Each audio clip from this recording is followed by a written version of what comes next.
चलिए आगे बढ़ते हैं और अब बात कर लेते हैं महायुद्ध की संभावनाओं की, क्योंकि जब से हमास चीफ की मौत हुई है तब से महायुद्ध की जो संभावनाएं हैं वो लगातार बढ़ चुकी है और इजराइल और ईरान जो है अब जंग के मुहाने पर खड़ा है। लेकिन सवाल ये उठता है कि अगर महायुद्ध शुरू होता है तो क्या ये सिर्फ सिमटकर दो देशों के बीच में रह जाएगा या फिर इसका असर जो है बाकी देशों में भी देखने को मिल सकता है। सवाल ये भी, अगर महायुद्ध शुरू होता है तो क्या इसका असर भारत पर भी देखने को मिलेगा?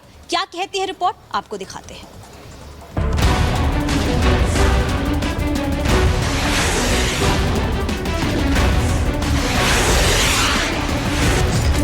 क्या इजराइल और ईरान में जंग होने वाली है? क्या ईरान इजराइल पर बड़ा हमला करने वाला है?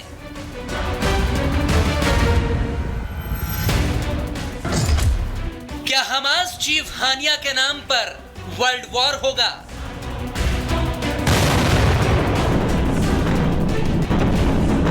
इजराइल में 7 अक्टूबर 2023 को तबाही का तांडव कराने वाला इस्माइल हानिया कब्र में दफन हो चुका है, लेकिन उसके नाम पर नफरत की आग अब कई इस्लामिक देशों में भड़क रही है।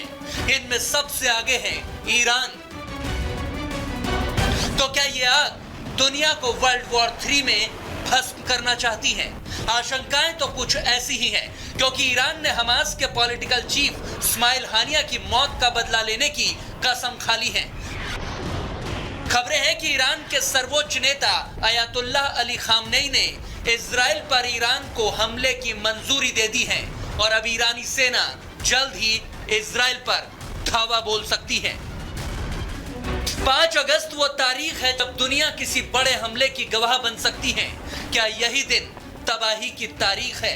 क्योंकि अमेरिकी मीडिया हाउस एक्सियोस ने दावा किया है कि अमेरिका और इजराइल के अधिकारियों के मुताबिक सोमवार यानी कि 5 अगस्त को ईरान इजराइल पर हमला कर सकता है। ईरान के हमले से निपटने की तैयारी में इजराइल की मदद करने के लिए अमेरिकी सेंट्रल कमांड फोर्स के चीफ जनरल माइकल कुरेला तेल अवीव पहुंच चुके हैं। वहीं खतरे को देखते हुए अमेरिका ने मिडिल ईस्ट में अपने हथियारों की तैनाती भी बढ़ा दी है। तो क्या ईरान, हिजबुल्ला और हुती ये तीनों मिलकर इजराइल पर हमले के लिए तैयार हैं? अगर ऐसा होता है तो अमेरिका से इनका सामना होना तय है। ऐसे में क्या दुनिया बहुत बड़ी जंग की तरफ बढ़ रही है?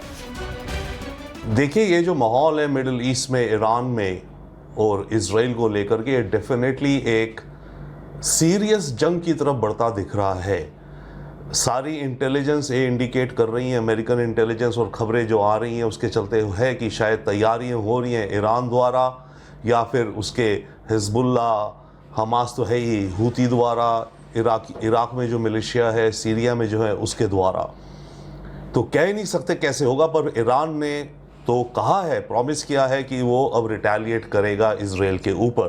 तो ऐसे में शायद आशंका काफ़ी है कि ये अटैक होगा, और ये किस करवट जाएगा वो नहीं कह सकते।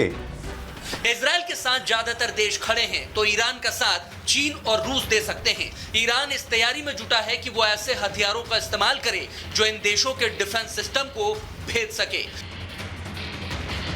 रूस के किंजल मिसाइल, जिसे रोकना पैट्रियट डिफेंस सिस्टम के लिए भी मुश्किल है। अगर ये ईरान को मिल जाती है तो ईरान के लिए ये गेम चेंजर भी साबित हो सकती है। लेकिन इजराइल भी कच्ची गोलियां नहीं खेलता। तकनीक से लेकर हथियारों के मामले में या फिर मिसाइलों से लेकर ड्रोन और आयरन डोम तक इजराइल के पास वो ताकत है जिससे पार पाना ईरान के लिए आसान नहीं है। ये तस्वीरें देखिए जब इजराइल के आयरन डोम ने हिजबुल्ला की साजिश को नाकाम कर दिया था। यानी इजराइल के सुरक्षा कवच के साथ ही अमेरिका की घातक जंगी बेड़े और फाइटर जेट भी अब इजराइल के साथ खड़े हैं। मतलब जंग होगी तो महाविनाश निश्चित है। Bureau report, Republic Bharat.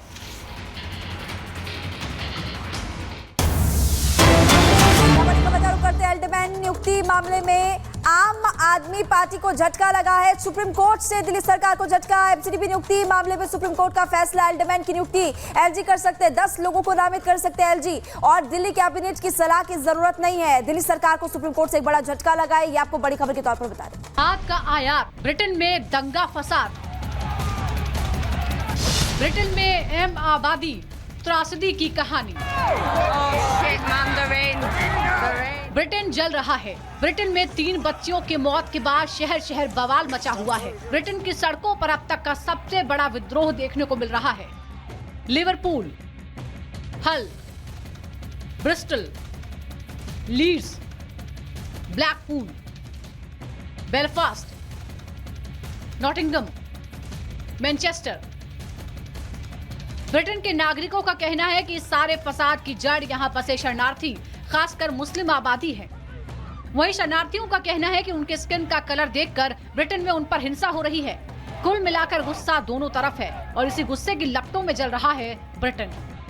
दरअसल ये सारा बवाल उस वक्त शुरू हुआ जब ब्रिटेन के मर्सीसाइड में मशहूर सिंगर टेलर स्विफ्ट की थीम वाली डांस पार्टी के दौरान वहां 3 छोटी छोटी बच्चियों की हत्या कर दी गई। बताया जा रहा है कि उस घटना को लेकर सोशल मीडिया पर यह अफवाह उड़ा दी गई कि बच्चियों पर हमला करने वाला एक शख्स इस्लाम से जुड़ा है। उसी दिन से ब्रिटेन में हिंसा की तस्वीरें आना शुरू हो गई, जो अब तक काबू से बाहर है। सोशल मीडिया पर उड़ी इस अफवाह के बाद ब्रिटेन के नागरिक भड़क गए और उन्होंने अप्रवासियों को निशाना बनाना शुरू कर दिया। कहीं होटलों में आग लगा दी गई तो कहीं भीड़ का रास्ता रोकने आए पुलिस वाले निशाने पर आ गए। सभी की एक ही मांग है, ब्रिटेन से घुसपैठियों को भगाओ।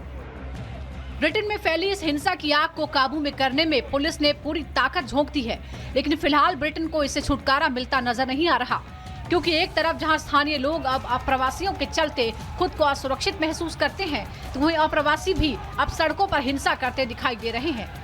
वो स्थानीय लोगों की संपत्तियों को नुकसान पहुंचा रहे हैं, शहरों को आग के हवाले कर रहे हैं। हालात ऐसे हो गए हैं कि ब्रिटेन के होम सेक्रेटरी से लेकर यहाँ के पीएम तक दंगाइयों को वार्निंग दे रहे हैं, लेकिन कोई फायदा होता नजर नहीं आ रहा। इस दौरान ब्रिटेन के पीएम स्टारमर ने दंगाइयों को चेतावनी देते हुए कहा, ब्रिटेन में जो लोग पुलिस पर हमला कर रहे हैं, स्थानीय कारोबारियों को निशाना बना रहे हैं, लोगों को डराकर नफरत फैलाने की कोशिश कर रहे हैं, उनके खिलाफ सख्त कार्रवाई की जाएगी। वहीं पीएम की इस चेतावनी के बाद यहाँ के होम सेक्रेटरी ने भी मीडिया के जरिए उपद्रवियों को साफ लफ्जों में चेताया है। Criminal violence and disorder has no place on Britain's streets.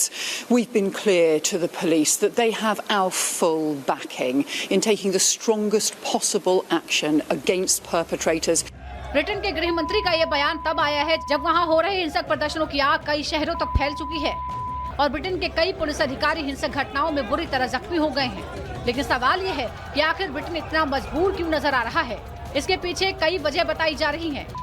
यहाँ के स्थानीय लोग और पूरा यूरोपीय समुदाय इसके लिए मुस्लिम शरणार्थियों को बड़ी वजह मानता है। खासकर पिछले साल फ्रांस में जिस तरह से दंगा भड़का और मुस्लिम शरणार्थी वहाँ हिंसा करते नजर आए, इसे लेकर पूरे यूरोप में मुस्लिमों के प्रति एक खास धारणा बन गई है, जिसे हवा दी है ब्रिटेन के जनसंख्या के ताजा आंकड़ों ने। आंकड़ों की नजर से देखें तो 2021 की जनगणना के मुताबिक ब्रिटेन की कुल आबादी लगभग 6 करोड़ 75 लाख है, जिसमें लगभग 40 लाख मुस्लिम आबादी है, जो ब्रिटेन की कुल आबादी का 6% है। इस्लाम यूनाइटेड किंगडम में दूसरा सबसे बड़ा धर्म है। कई शहरों में मुस्लिम आबादी बेहद ज्यादा है। मुस्लिम आबादी बड़ा वोट बैंक है। ब्रिटेन में 16 लाख से ज्यादा पाकिस्तानी हैं। पिछले 10 सालों में तेजी से आबादी बढ़ी है। यही वजह है कि ब्रिटेन के लोग परेशान हैं।